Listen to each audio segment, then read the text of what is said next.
संजय भाऊ रायमुलकर हे निश्चितच होणार आणि विक्रमी मताने ते निवडून येतील आणि विरोधकांचे डिपॉझिट सुद्धा जप्त करतील. कशामुळे वाटते तुम्हाला सर? कारण की त्यांचं या मतदारसंघात आपण आता बघितलं, शिंदे साहेबांची जी सभा झाली त्याच्यामध्ये ते शिंदे साहेबांनी सांगितल्यानुसार रायमुलकर साहेबांनी 4,500 कोटी रुपयांचं मतदारसंघात काम केलेले आणि त्यांचा आपण प्रचार करताना त्यांचा जर बघितलं, जनतेचा इतका प्रचंड त्यांना प्रतिसाद आहे. लाडक्या बहिणींचं सुद्धा त्यांनी या मतदारसंघात सर्वात जास्त काम केलेले, त्यांनी लोकांना निधी मिळवून दिलेला आहे आणि सर्वसामान्य लोकांचे प्रश्न मार्गी लावलेले, इथे लोकांना रोजगार उपलब्ध करून दिलेला आहे. प्रत्येक सर्वसामान्यांचे जे प्रश्न असतील, शेतकऱ्यांचे, कष्टकऱ्यांचे, युवकांचे, या सुखदुःखात ते धावून आलेले आहेत. आणि आपण जर बघितलं, खेड्यापाड्यात जर जाताना आपण जर बघितलं तर लोक अक्षरशः वेडे होऊन त्यांच्या मागे धावत आहेत आणि त्यांना आजच त्यांनी विजय उमेदवार म्हणून घोषित केलेले. आपण काही मतदारसंघात जर आपण जर बघितलं तर जिथे तिथे रायमुलकर साहेब जातात तिथे अक्षरशः लोकांनी रांगोळ्या काढून, सडे टाकून, फुलं वाहून आतापासूनच त्यांचा विजय घोषित करून ठेवलेला आहे. उबाटाचे जे उमेदवार येतात त्यांच्याबद्दल काय सांगाल तुम्ही? हे मेहकर मतदारसंघातले उमेदवार नाहीत, हे बाहेरून आलेले उमेदवार आहे आणि इथे माझं असं म्हणणं आहे की निष्ठावानांना इथं डावलण्यात आलेले आणि रायमुलकर साहेब हे कंटिन्यू काम करणारे आहेत आणि मतदारसंघातले लोकांच्या सुखादुःखात धावून जाणार आहेत. आणि आपण जर बघितलं तर उबाटाचे जे उमेदवार आहेत हे बाहेरून आल्यामुळे त्यांचा इथे जनसंपर्क नाही, कोणाच्या सुखादुःखात नाहीत आणि फक्त इथे जर त्यांनी एखाद्या निष्ठावानाला जर तिकीट दिलं असतं तर निश्चित कुठेतरी आपण बघितलं असतं की तिथे कुठेतरी फाईट झाली असती. आता हे निष्ठावान नसल्यामुळे आणि बाहेरून आयात केलेले असल्यामुळे त्यांचा इथे विजय नाही, त्यांचा डिपॉझिट सुद्धा जप्त होईल असं मी सांगतो. लाडकी बहीण संदर्भात काय वातावरण वाटतंय तुम्हाला? लाडकी बहीण आपण जर बघितलं तर घराघरातून आज स्त्रिया ज्या आहेत त्या रायमुलकर साहेबांचं ऑप्शन करण्यासाठी बाहेर पडताना आपल्याला दिसत आहेत. आणि फक्त स्त्रियाच नाहीत तर आपण बघितलं लहान लहान लेकरं सुद्धा त्यांच्या आपला एक आपुलकीचा माणूस, आपल्या घरातला एक कुटुंबाचा सदस्य आल्यासारखं रोडवर येऊन आपण बघून राहिलेले की त्यांच्या पाठीमागे धावत आहेत.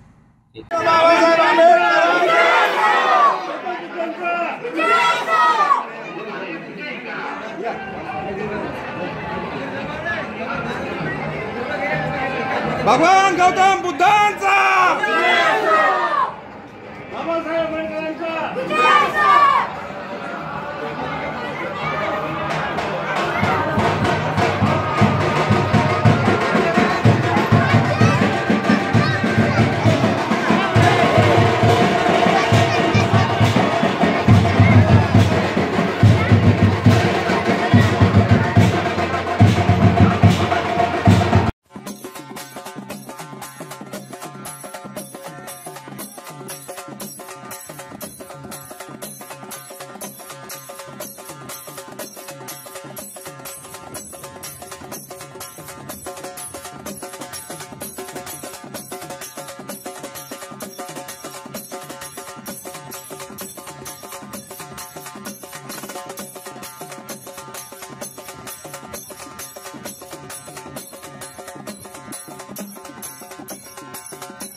सर्व वाचकांना कळवण्यात अत्यानंद होत आहे की साई दैनिक, साई संध्या, दैनिक विदर्भ सत्यजित हे दोन्ही वर्तमानपत्र ई पेपरच्या माध्यमातून सामाजिक, शैक्षणिक, सांस्कृतिक, साहित्यिक, आध्यात्मिक, राजकीय, शासकीय, प्रशासकीय, खेळ, कला, क्रीडा अशा विविध क्षेत्रातील घडामोडींसोबत सर्वसामान्य, कष्टकरी, शेतकरी, व्यावसायिक, नोकरदार अशा विविध जनमानसांच्या समस्यांच्या बातम्या प्रकाशित करून शासनापर्यंत पोहोचवण्याचं अविरत काम सातत्याने करत आहे। आपल्या या प्रसार माध्यमांना महाराष्ट्र राज्याच्या कानाकोपऱ्यातून उत्तमरित्या चांगला प्रतिसाद मिळत आहे।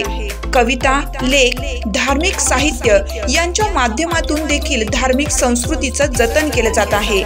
वाचकांकडून चांगला प्रतिसाद मिळत असून याचबरोबर दैनिक Vidarbha Satyajit YouTube news channel व दैनिक विदर्भ सत्यजित न्यूज पोर्टल हे प्रसार माध्यम सुद्धा सुरू आहे। हे सर्व समस्त वाचक, जाहिरातदार बंधू भगिनी आणि आमचे प्रतिनिधी व संपादक मंडळाच्या सहकार्यामुळे शक्य होत आहे। वाचकांकडून मिळत असलेल्या उत्तमरित्या प्रतिसादाबद्दल संपादक मंडळ आपले आभारी आहे। बातम्या व जाहिरातीसाठी संपर्क संपादक उद्धव फंगाळ, मोबाईल नंबर 95 11 44 61 11।